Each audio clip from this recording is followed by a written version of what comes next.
नमस्कार दोस्तों, मैं नवीन शुक्ल फिर हाजिर हूँ एक और क्राइम स्टोरी के साथ। आज की कहानी मित्रों एक ऐसे साइको किलर की कहें या साइको अटैकर की कहें जो रात में 1 से 4 के बीच नंगे पांव अपने शिकार की तलाश में निकलता था और किसी सुनसान घर की तलाश करता था।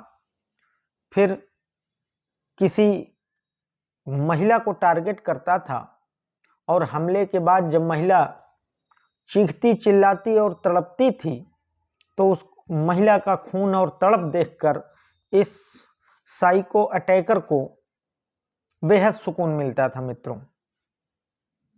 और खासियत ये थी कि काले कपड़ों में ये सनकी व्यक्ति सिर्फ महिलाओं को ही शिकार बनाता था और सेम पैटर्न में ही अटैक करता था। दोस्तों, गोरखपुर के झंगहा थाना क्षेत्र के मंगलपुर टोला में एक 20 वर्षीय अजय निषाद रहता था। इसने हाई स्कूल तक की पढ़ाई की थी और अभी कुंवारा था मित्रों। सोशल मीडिया में काफ़ी एक्टिव रहता था अजय, और अभी फिलहाल इसने सोशल मीडिया से एक जो है अपनी दोस्त भी देहरादून में बनाई थी, जिससे हाल ही के दिनों में ये मिलने गया था।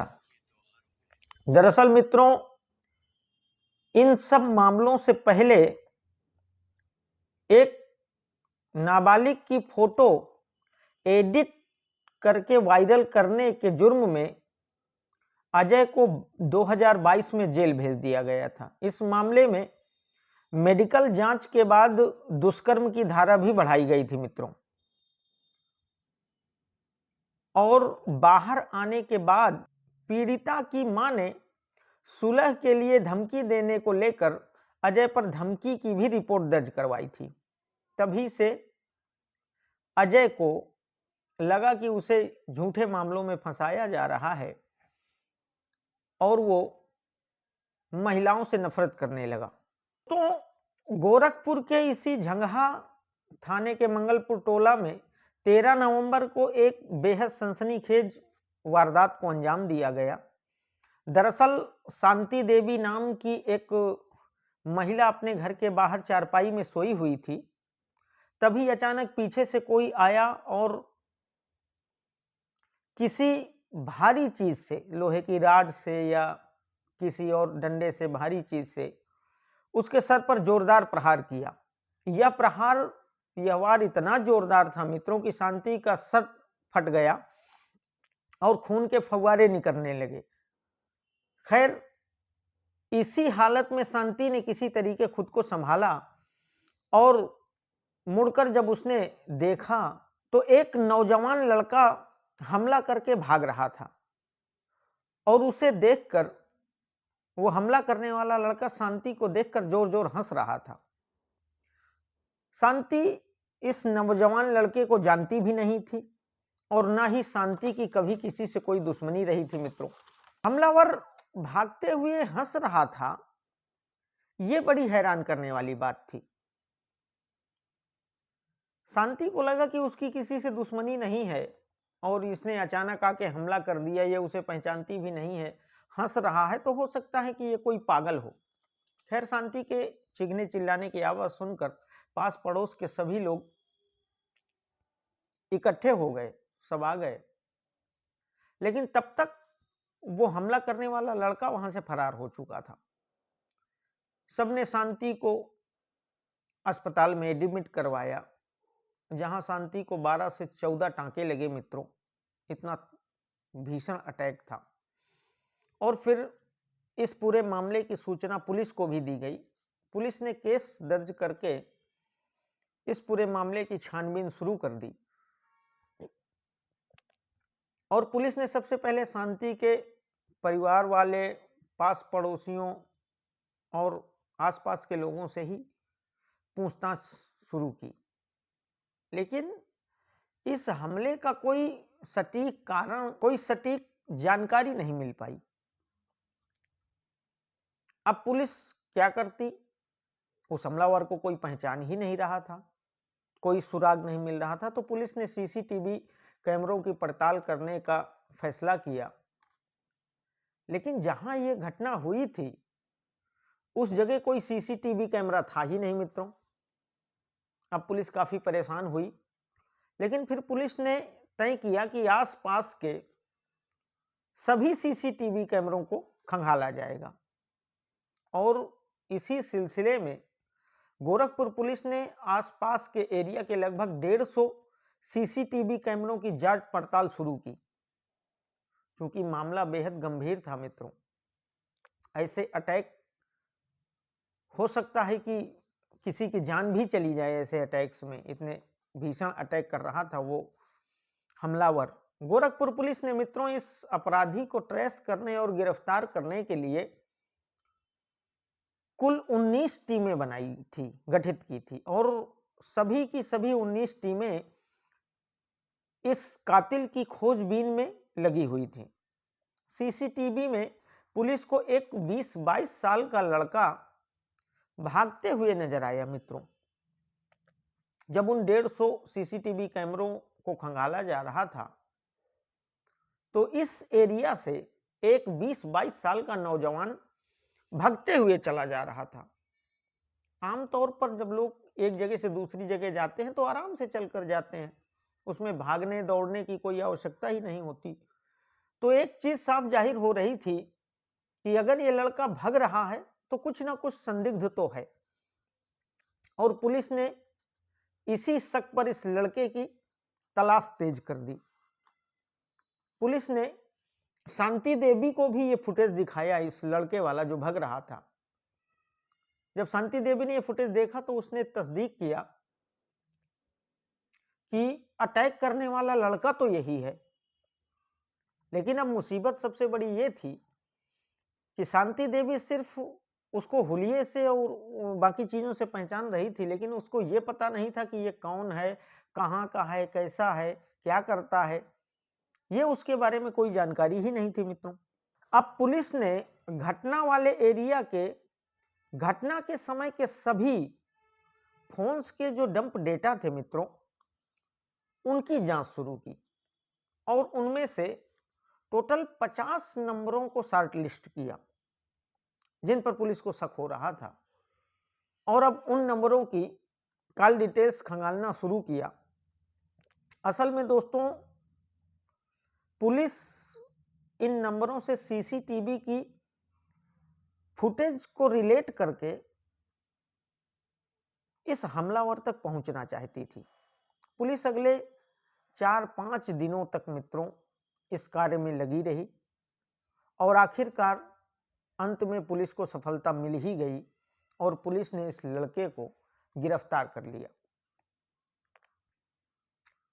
पुलिस ने मित्रों जब इस लड़के को गिरफ्तार किया तो पता चला कि इसका नाम अजय निषाद है और इसकी उम्र मात्र 20 साल है। पुलिस ने जब पूछताछ की तो उसने कहा कि वो तो कुछ जानता ही नहीं है, वो तो अभी 4 नवंबर को ही गुजरात से वापस आया है। अब पुलिस को थोड़ा सा इस बात में भी दम लगी कि अभी वो 4 नवंबर को ही वापस आ रहा है, गुजरात में रहता है। खैर, पुलिस ने अजय को वो सीसीटीवी कैमरों की फुटेज दिखाई।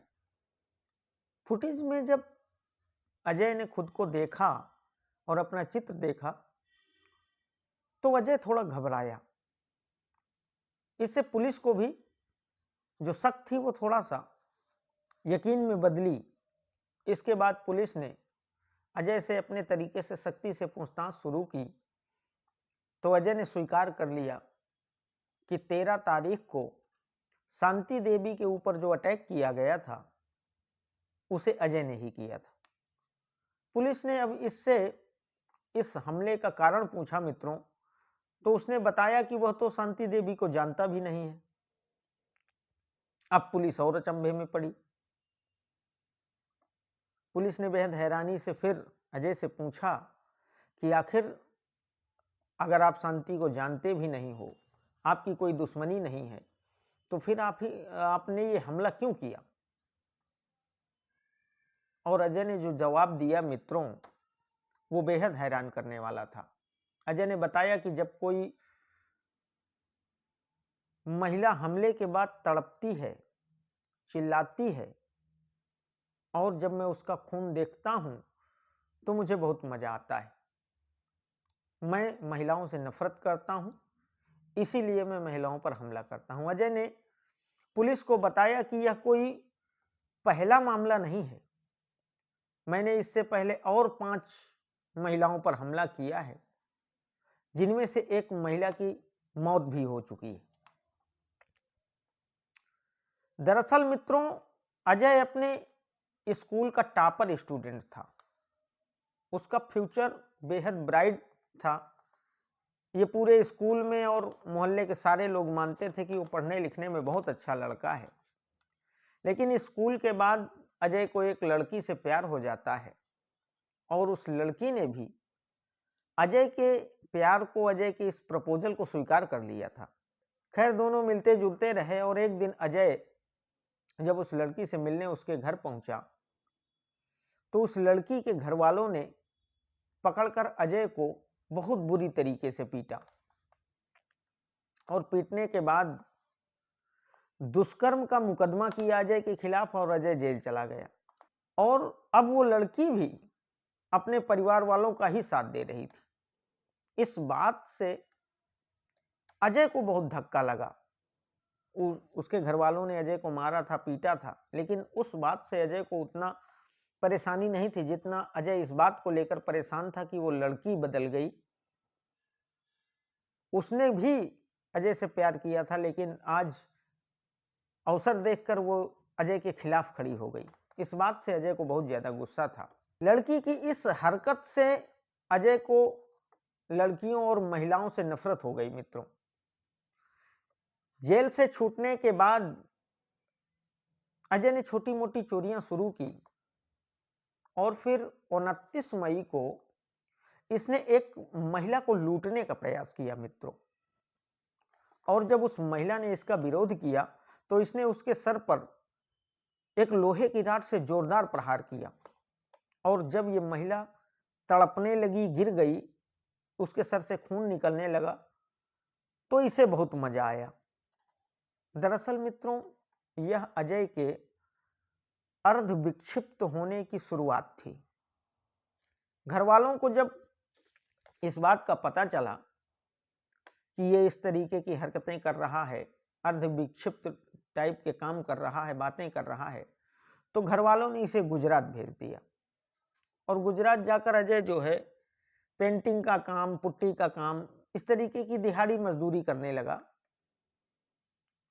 लेकिन अजय जब जब गुजरात से गोरखपुर वापस आता था तो किसी न किसी महिला को शिकार जरूर बनाता था। मित्रों, काले कपड़ों और नंगे पांव के बारे में जब पुलिस ने अजय से पूछा तो इसने बताया कि वो शनिदेव का भक्त है, उसका कोई कुछ बिगाड़ नहीं सकता है, उसे कोई पकड़ नहीं सकता है, क्योंकि वो शनिदेव का भक्त है, और इसीलिए वो 24 घंटे काले कपड़े पहनता है।